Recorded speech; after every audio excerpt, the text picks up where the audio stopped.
Bismillahirrahmanirrahim. Assalamualaikum warahmatullahi wabarakatuh. Waalaikumsalam warahmatullahi wabarakatuh. Izin Bu, saya datang lagi menghadap kepada Ibu untuk menyelesaikan tugas mata kuliah saya, di mana kita di sini diminta untuk memperbincangkan masalah-masalah terkait kekuatan dan kelemahan di dalam membawakan materi pelajaran. Dan adapun saya sudah membacakan beberapa pengalaman Ibu di waktu awal-awal merintislah sebagai seorang guru. Nah, pertanyaan saya di sini Bu, bagaimana jika realitas kelas yang tidak seindah bayang kita justru menjadi sumber inovasi paling berharga bagi seorang guru? Baik, kalau ditanya bagaimana realita kelas yang tidak seindah bayangan, bayangkan begini.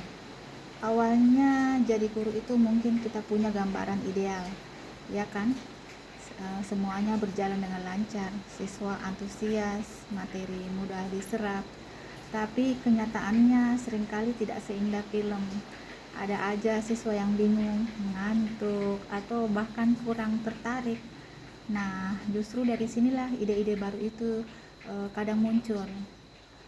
Ketika kita sadar metode yang biasa kita pakai tidak mampu, otak kita jadi berpikir keras, bagaimana ya caranya biar mereka mengerti apa yang bisa bikin mereka semangat. Dari situlah kita jadi kreatif. Kita mungkin coba pakai game, diskusi kelompok yang seru, atau bahkan menghubungkan pelajaran dengan hal-hal yang lain, ngetrend di kalangan siswa seperti itu. Jadi kelas yang tidak sempurna itu seperti laboratorium.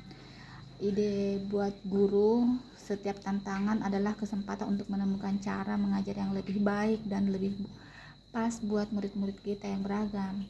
Justru kalau semua ide-idenya saja mungkin kita tidak jadi jalan di kita mungkin tidak jadi atau jalan di tempat seperti itu, dan tidak kepikiran buat mencoba hal-hal baru.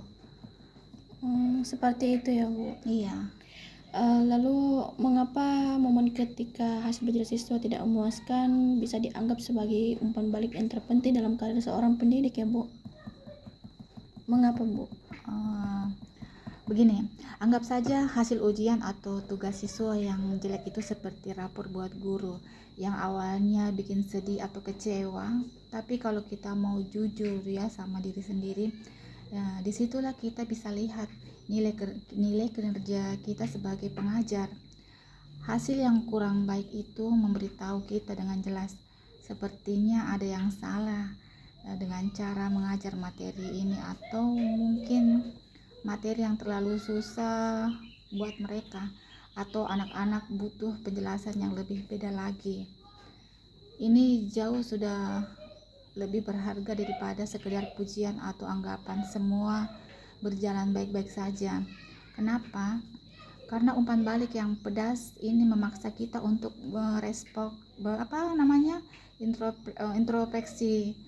Kita jadi bertanya, apa yang bisa aku lakukan berbeda lain kali.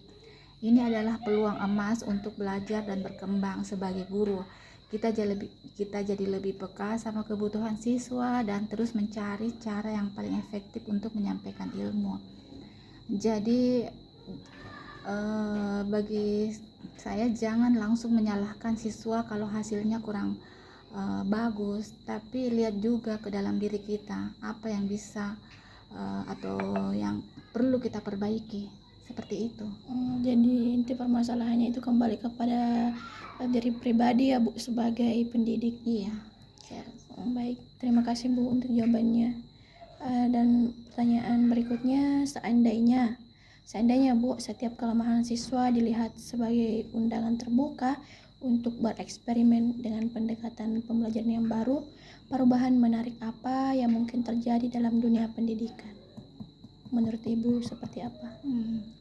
Ya, wah, kalau ini benar-benar terjadi, dunia pendidikan kita bisa jadi lebih seru dan berwarna. Bayangkan ya bayangkan ya Bu, kalau guru nggak langsung menyerah atau menganggap siswa itu susah diatur kalau mereka punya kesulitan, tapi justru melihat kesulitan itu sebagai tantangan yang menarik untuk dipecahkan. Jadi bagi saya, setiap siswa yang kesulitan memahami konsep tertentu atau kurang termotivasi bisa jadi proyek pelatihan kecil bagi guru. Seperti itu, guru jadi terdorong untuk mencoba bagaimana cara mungkin dengan cerita yang lebih menarik, variasi yang lebih jelas, belajar bisa sambil bermain atau menghubungkan materi dengan minat mereka. Ya, dari sini berarti kita bisa melihat bahwa anak-anak bisa diajak lebih aktif begitu ya Bu, berkolaborasi dengan lingkungan, dengan teman-teman yang berada di sekitar mereka. Iya, betul. Ya, kalau mental ini tidak ada lagi siswa yang tertinggal. Setiap anak akan mendapatkan pendekatan belajar yang paling seru dengan dirinya. Kelas jadi lebih dinamis dan inovatif, penuh dengan eksperimen-eksperimen kecil yang bertujuan untuk membuat semua siswa berhasil. Mungkin saja kita akan menemukan metode-metode belajar yang baru, yang lebih efektif dari yang kita bayangkan sebelumnya, karena kita terus belajar dan kelemahan siswa dan mencari cara untuk mengubah menjadi kekuatan.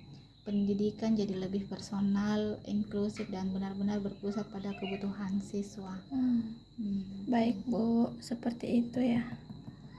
Nah, demikianlah beberapa pemaparan dari Ibu Guru sebagai supervisor, di mana beliau adalah salah satu guru kita yang juga penuh dengan huru-hara sehingga bisa mencapai karirnya sekarang sebagai guru, yang dimana awalnya itu tidaklah mudah untuk dicapai. Baik Bu, saya ucapkan terima kasih banyak untuk waktu dan kesempatan yang diberikan kepada saya. Mungkin setelah ini saya akan kembali berkunjung kepada Ibu. Kemungkinan besar akan melakukan evaluasi kembali terhadap bagaimana saya memberikan pelajaran atau pengajaran di dalam kelas selama saya melakukan praktik mengajar di kelasnya Bu. Saya ucapkan terima kasih banyak. Sama-sama. Assalamualaikum warahmatullahi wabarakatuh. Waalaikumsalam warahmatullahi wabarakatuh. Nah, demikianlah kilasan atau ulasan dari Ibu Guru sebagai supervisor pendamping saya. Saya harap dari perbincangan saya dengan Ibu Guru ini bisa memberikan motivasi dengan teman-teman lain, dan sekiranya ada kekurangan, kami berharap ada masukan dan ada perbaikan dari dosen pembimbing kami. Kami ucapkan terima kasih banyak. Assalamualaikum warahmatullahi wabarakatuh.